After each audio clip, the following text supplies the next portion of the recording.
Mahigit 4 na milyong halaga ng shabu ang nakuha sa isang high-value individual sa ikinasang joint bypass operation ng mga otoridad sa Zone 7, Barangay Bugo, Cagayan de Oro City nito lamang Hunyo 2, 2026. Kinilala ng mga otoridad ang suspect na si alias Dandana, 48 anyos, may asawa, walang trabaho at residente sa naturang barangay.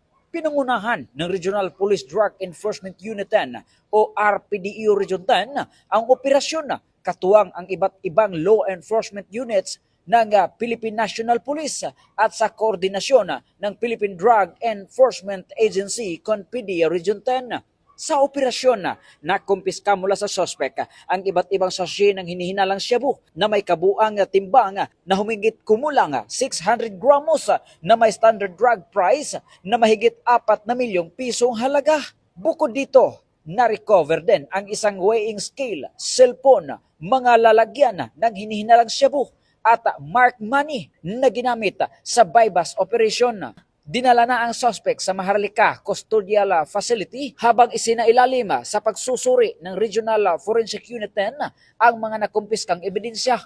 Nahaharap ang suspect sa kasong paglabag sa Section 5 at 11 ng Republic Act No. 9165 o Comprehensive Dangerous Drug Act of 2002. Patuloy naman ang pinaigting na kampanya ng Police Regional Office 10 sa liderato ni Police Brigadier General Christopher N. Abrahano laban sa illegal na droga upang mapigilan ang pagkalat nito sa mga komunidad sa Northern Mindanao. Ito ang bagong PNP para sa bagong Pilipinas, serbisyong mabilis, tapat at nararamdaman.